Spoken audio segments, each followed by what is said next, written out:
Hey guys, today we are going to read more Otis, the Kitty Corner. And so guys, I promised later this day I will make a new gaming video for you. And I hope I have time. After this, I'll make it. First, upload this video. And then we'll play Cat. It's a survival game. Just like Skywars, but instead we have knives and revolvers. And so guys, it's really fun. And so guys, let's get started. Chapter 8. Michael had been so busy thinking about his plan, he'd almost forgotten about the flyers he and Mia had put up. But when the phone rang during breakfast that morning, his heart began to race. Maybe it was someone calling about Otis. Michael was too nervous to listen to Mom's end of the phone call. What if someone adopted Otis? Of the phone call, what if someone adopted Otis that day? Then he'd never get to test his plan. That was not the call I expected, Mom said. Someone saw the flyer, Mia asked. Michael could tell she was already disappointed. Yes, Mom said. Pete, he wants to see Otis again before he goes to a new home. Michael's heart jumps. That's nice, Dad said as he closed the laptop on the kitchen counter. I know he felt bad that Otis wasn't a good match for him. But Michael stopped himself. He was pretty sure Otis and Pete were a perfect match. After all, but he wasn't quite ready to tell his parents about his plan. He got up from the table and went to his room. Mia followed. You have an idea, don't you? Mia asked. I can tell about the look in your eyes. She poked him. Come on, tell me. It's probably nothing, Michael said. He shoved a book into his backpack. Otis fell asleep in here.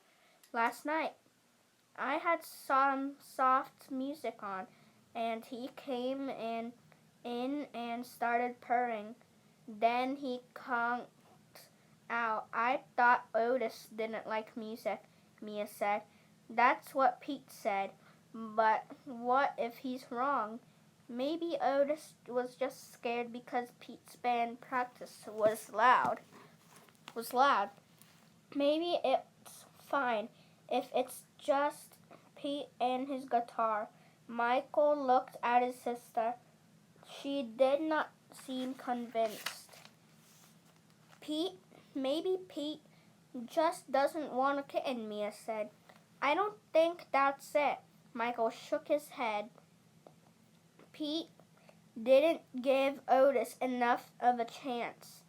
I think they're meant for each other. If I'm right about Otis liking music, I'm going to test my theory out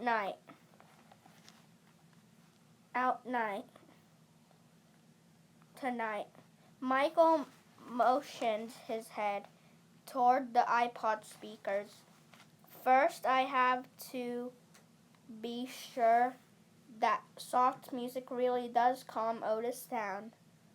Then maybe I can get Pete to change his mind about keeping him. The doorbell rang. I hope it works, Mia said. She shrugged and walked out. Michael put the rest of his school stuff in his backpack. When he got to the family room, he saw Pete was sitting on the couch. Otis laced himself around Pete's leg with a rumbly purr. This guy came back, the guy with the little voice. I'm glad he's here. He's good at petting. pet me right now. Otis took a big leap and landed lightly in Pete's lap. Hi there, Otis, Pete said with a laugh as the kitten curled up cozily. You're looking good, little dude. He really likes you, Pete, Mom said. He doesn't jump on us like that. I really like him too, Pete said.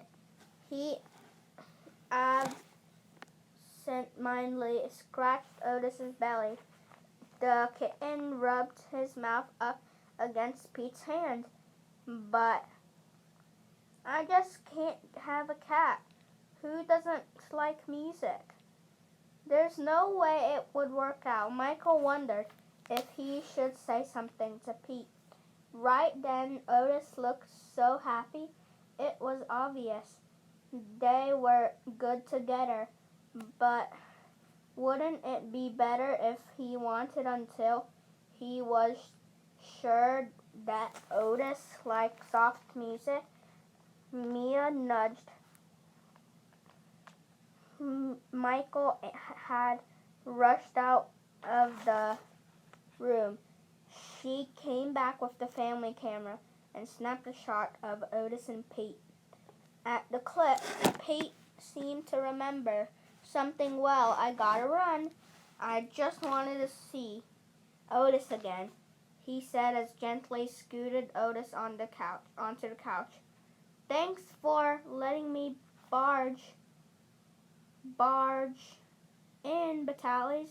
Anytime, Pete, Dad said.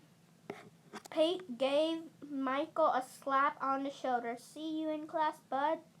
After Pete left the Batales, went back to their morning routines, Michael and Mia grabbed their lunches, petted Otis, and left for school with Dad. Is there anything you want to talk about?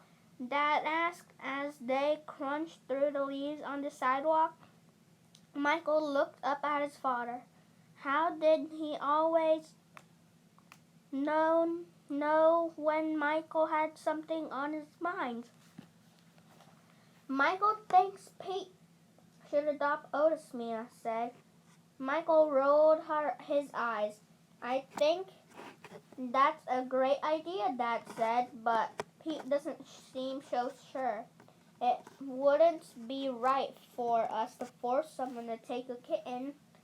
Pete has to really want Otis, or it isn't a good match for either of them. The three of them stepped at the school steps. Don't worry, we'll find Otis a good home.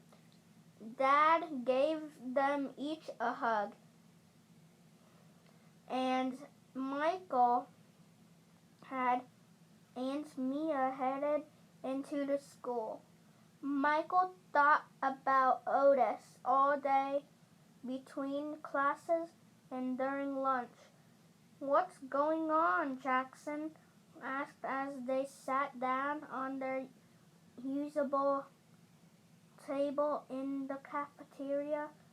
I didn't see you before school. Michael unwrapped a sandwich and started at it. Tuna or rye, not his favorite. I was too late. Pete came by to see Otis again. He had already told Jackson all about Otis and how he thought Pete and the cat were perfect for each other.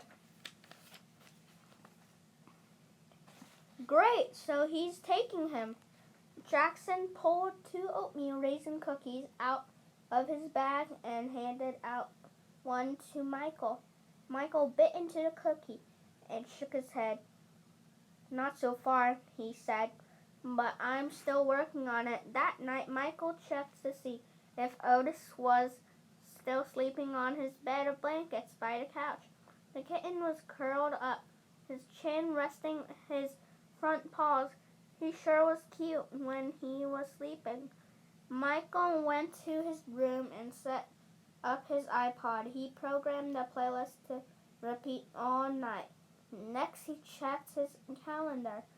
He had guitar class the next day. If all went according to plan, he'd have good news for Pete.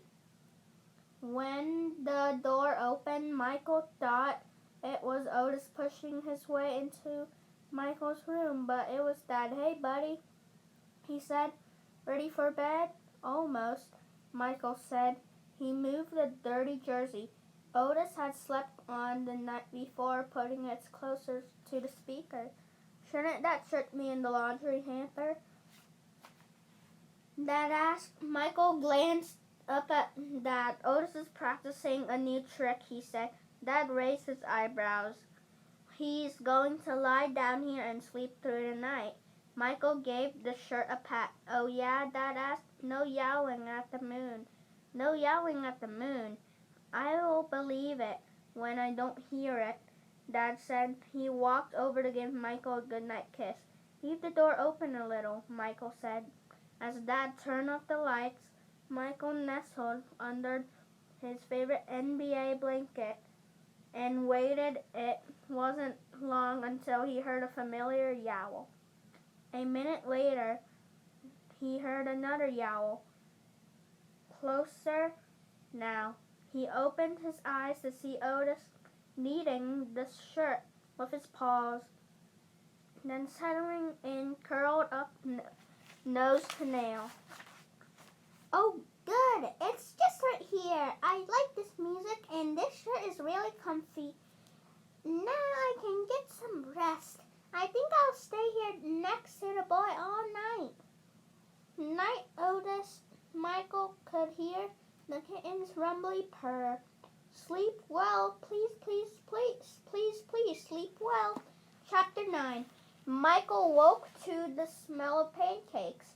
He jumped out of bed and rushed to the family room. Mom and Mia were already sitting at the table.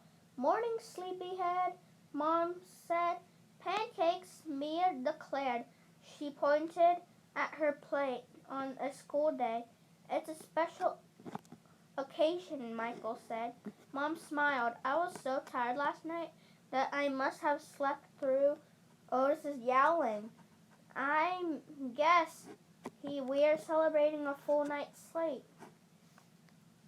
"You didn't sleep through his yowling," Michael said as he sat down. "He didn't yowl at all."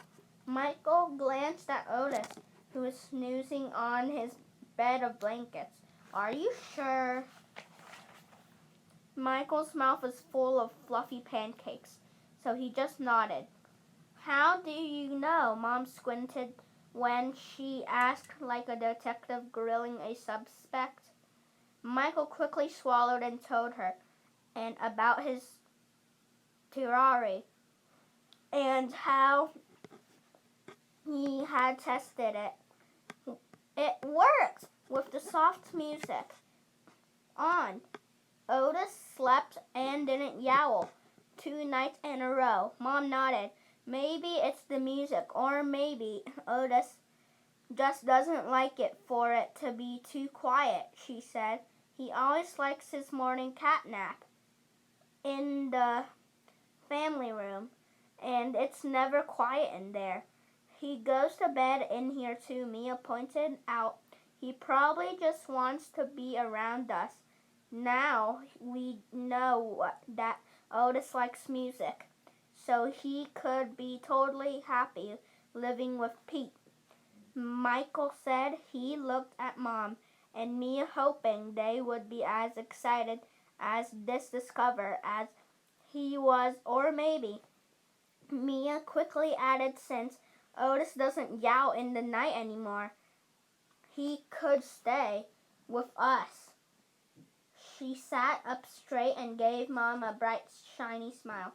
"Mia," Mom said gently, "that isn't really an option right now."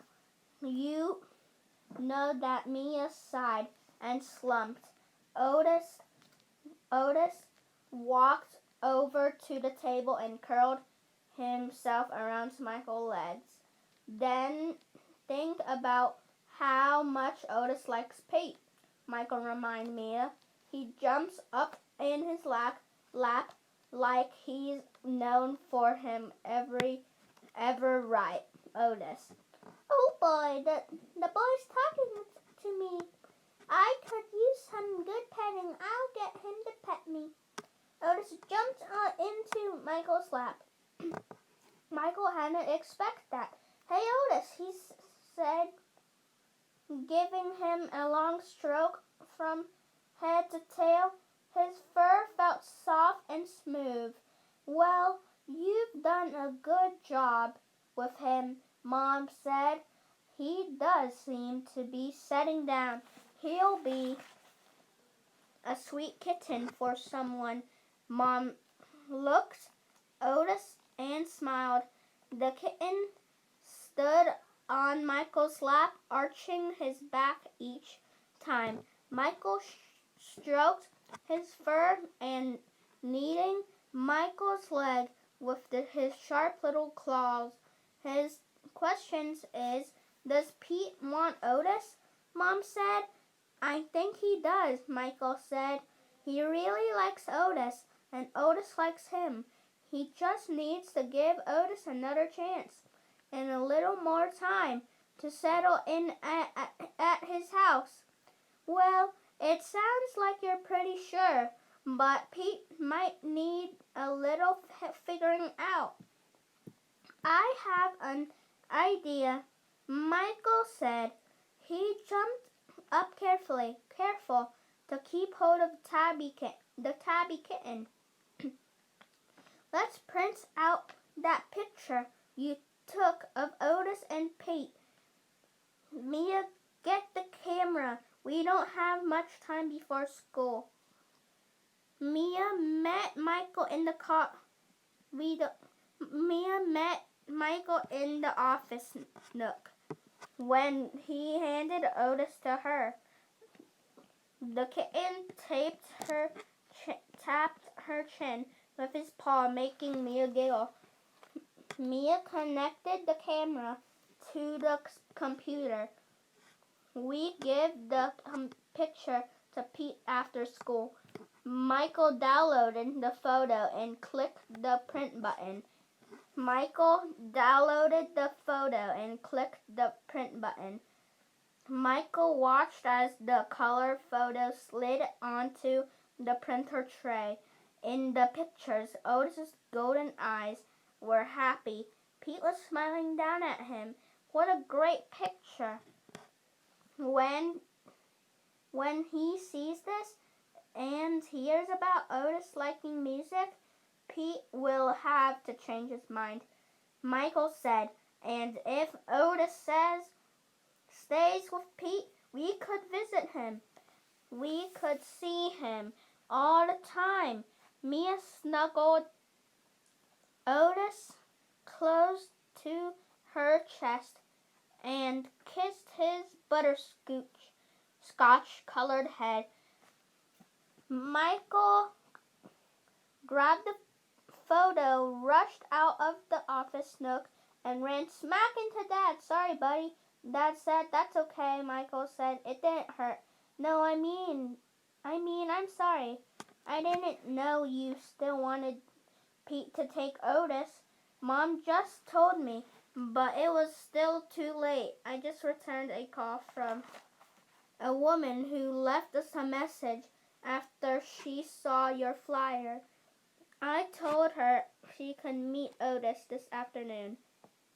Dad looked down at Michael. Michael felt his heart drop. Mia walked next to him with Otis in her arms. But Otis likes music. If Pete knew that, I'm sure he'd change his mind about keeping him, Michael said. Look, he printed out his picture for everything. Michael handed it to Dad. They belong together. Anybody can see that. Dad smiled down the picture. It's a terrific photo, Michael, but I'm not so sure Pete's ready to change his mind. We really need to give this woman a chance. She sounded nice. Michael sighed and trudged away. He didn't even bother to get the photo back from Dad. Dad even bothered to get the photo back from Dad. Grab your backpack and your lunch, Dad called. Your backpack and your lunch, Dad called. We have to leave for school all morning at school. Michael stood around it. How could this be happening that afternoon? Someone might take Otis away forever. Otis, who belonged with Pete.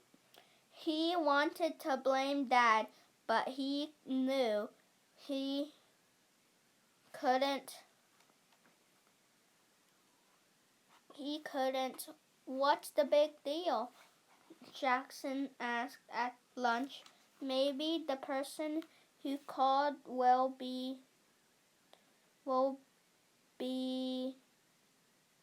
a good owner for Otis. That's what matters, right? Finding him a good home. I guess you're right, Michael said, but I really wanted Pete to adopt Otis. You guys will foster another kitten soon. Get Pete to take one. It's not that easy, Michael said. He crunched on a pencil stick and tried to think of a way to explain. You know how it is when we're on the court together. Jackson nodded. Sure, it's the best. We don't even have to say a word to each other. We just know what the other guy's going to do. Exactly. If it just kind of works where we're a good team. Michael took another bite. It's the same with Otis and Pete. They make a good team. That makes sense, Jackson said. So maybe Pete will change his mind, or maybe the other person will also be a good match for Otis. One way or another, your family will do what's right for Otis.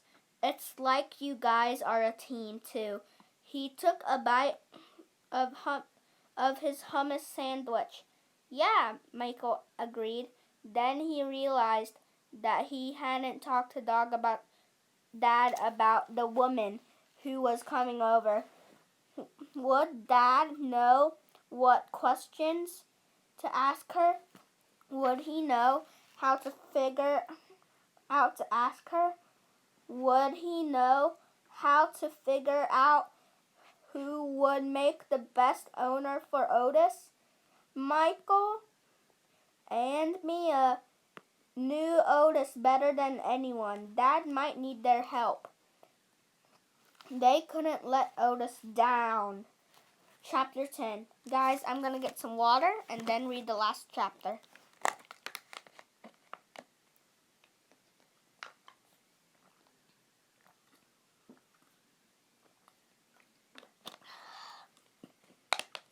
Okay, let's continue. Chapter 10. Michael rushed Mia out of her classroom as soon as school was over. Dad said he was interviewing that woman at 3 o'clock, he said. No one who wants to adopt Otis. We have to hurry home. Why? Mia asked, pulling up her backpack. Dad might need our help. Michael said, I found a whole list of questions on the internet so we can tell if she's the right owner for Otis. What about guitar class? Asked Mia. Michael shook his head. Otis is more important than my guitar class. At least he is today. They ran out the front doors and raced down the sidewalk. As they neared home, Michael noticed a small brown dog tied to the iron fence in front of their building. It didn't look like any breed in particular, just a happy little mutt. "Hey boy," he said. The boy let out a few big friendly woofs with tongue. His tongue hung out and his tail whipped back and forth. "Whoa," Michael said as the dog jumped up on him. "I just need to get in the gate, fella." Michael let Mia slide through ahead of him. "There's a dog tied to our fence," Michael heard Mia say he once he was inside. "He's mine," said an unfamiliar voice. Michael guessed it came from the woman who wanted to adopt Otis. "His name is Ruffy." "That's a good name for him," Michael said as he came into the room. Ruffy's owner looked nice. She had blonde hair and pulled back in a ponytail and a friendly smile. "Hey guys," Dad said from the rocking chair. "You're home early." Michael wanted to help, Mia said. "Yeah," Michael said. "I made a list of questions so we can figure out if Otis would be a good kitten for you." He pulled a piece of paper out of his backpack, ready to start down the list. "Number 1, he began, but Dad interrupted him. "Let's not get ahead of ourselves." He held up his hands and turned to their guest. "Julie, these are my kids, Michael and Mia. They're crazy about Otis." "That's great," Julie said. "He's a lucky kitten." Her smile softened.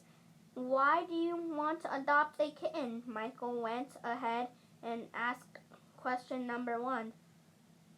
Julie looked surprised. "Well," she began, "I wanted to get a friend for Ruffy. I thought it might help him calm down a little."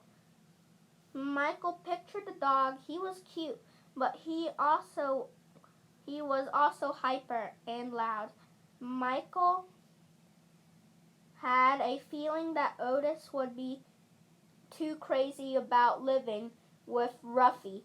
He took a deep breath, trying to figure out how to say so without hurting Julie's feelings. "It's okay, Michael," Dad said. It didn't take us long to realize that Julie and Ruffy wouldn't be the first family for Otis. Ruffy scared Otis when he came in. Julie said Otis ran to the back of the house. She motioned to Michael's room of the house. She motioned to Michael's room. "That's why I tied Ruffy outside," Julie and I were just saying goodbye, Dad explained. "Oh," Michael said. "Okay then. Well, it was nice meeting you." We have Julie a quick wave and hurried to his room to find Otis. Mia followed him. "Otis," Michael called.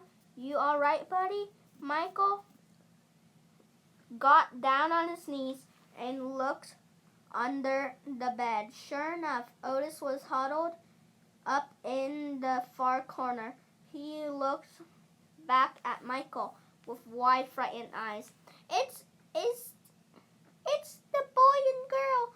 I'm glad to see them, but I'm staying put. I'll stay right here until I know sure that dog is gone."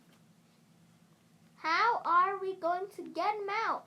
Mia asked. "I guess we'll just give him time," Michael said. "We don't want to reach him for him. He wouldn't like that." They waited for a few minutes, but Otis didn't come out. Michael put some music on the iPod, but the kitten stayed under the bed. Finally, Mia got bored and left, and a little while later, Otis came tiptoeing out. Michael scooped him up. onto his lap, and petted him under his chin, smiling. When he felt the familiar tickle of the kitten's purr, when Otis fell asleep, Michael laid him onto the shirt by the speakers. Then he got out his guitar to practice a little. Guitar class must be almost over by now, and in a way he was sorry he had skipped it. If only he'd had the chance to show that picture to Pete. He strummed softly, and Otis barely stirred in his sleep. A little later, Dad called down the hallway, "You guys want a snack?" Before Michael and Mia could respond, the doorbell rang. Oh, that must be the other person who called about adopting Otis. I'll get it. What? Dad? Michael called. If Julie's not taking him. We want Pete to have him, Mia yelled. Michael heard her run out of her room and pound down the hall after Dad. Michael flopped down on his bed too, mad to even go see who the other person was. He couldn't believe that Dad would let someone else see Otis. How could he? A few moments later, Michael heard footsteps heading toward his room. Otis must have heard them too, because he woke up and dashed back under the bed. Stay under there, Otis, Michael whispered. If they can't find you, they can't take you away. Then he heard a familiar voice. Where is the little dude? I think he's in Michael's room, said Dad. Hey, Michael, Pete's here. Pete appeared in the doorway. Mia ducked her head under his elbow, and Dad stood just behind them. As always, Pete, his guitar slung over his shoulder. Michael sat up. What are you doing here? Dad gave me a great photo this morning. Pete pulled the picture out of his back pocket and looked at it. Thanks for printing it out. I helped, Mia said. She looked up at Pete and smiled. Yeah, Mia helped, Michael said. He fiddled with the seam on his pillow. Pete still hadn't explained why he was there. I guess seeing this picture made me miss Otis, Pete said. I came over as soon as I was done with guitar class. Otis missed you too, Michael said. He sat up straighter. He had all kinds of things to tell Pete, and now was the time to do it. You know, Otis doesn't like to sleep when it's too quiet, so I played my iPod for him, and he slept in my room all night. I bet he really liked your guitar playing. He was just scared of the drums. Pete nodded, smiling. I had a feeling it might be the drums, he said. I was thinking I could ask one of my friends if he would hold band practice for a while. That would give Otis more time to feel at home. I don't think I gave us enough of a chance with a little time. I think we could be really good together. You mean you're going to adopt him? Michael asked. Pete grinned. I was thinking I might, and now that you're telling me he does like music, after all, I definitely want to if I pass the battalion test. That is, if said, we'd all be happy if you adopted Otis, Dad said. That's right, but first, you have to get him out of under the bed, Mia said. She bent down and peeked at the kitten. Pete sat down on the floor. Let's test Michael theory. We'll see if he really likes music. Pete unzipped his case and pulled out his guitar. Hey, Otis, he said. Will you come on out and play? Pete strummed a few chords and hummed along. Michael peered under the bed to look at Otis. The kitten's whisker twitched and his eyes were shining. Michael peered under the bed to look at Otis. The kitten's whiskers twitched and his eyes were shining. Oh, that guy with the low voice is back. Maybe he scared the dog away. I like the sounds he's making. I'll see if the coast is clear. Dun dun dun dun dun dun dun dun. There he is. Pete practically sang the words of Otis crept out from under his bed. The kitten looked around and sniffed the air. He kneaded the carpet with his paws. Then he walked over to Pete, climbing into his lap, and began to purr in time to the music. I had a feeling this guy would come back. I had a really good feeling. Pete put down the guitar and picked up Otis. Hey, little dude, he said as he touched his nose to Otis. I think we could have lots of fun together. Want to come home with me? What's all the excitement? Mom said, poking her head into the door. Hey, Pete, Mom! Pete is going to adopt Otis, Mia said. Well, I'm glad to hear it, Mom said. She looked at Michael with a knowing smile. Michael watched as Mia dangled a string just out of Otis's reach. The kitten leapt for it. Otis looked proud, then he caught it in his mouth. Michael smiled. Jackson was right. His family really was a team. If Mom hadn't had the idea to put up the posters, if Mia hadn't taken the great picture of Pete and Otis together, if Dad hadn't given it to Pete, and if Michael hadn't told Pete that Otis really did like music, then Otis might still be looking for a home. But they had all worked together and looked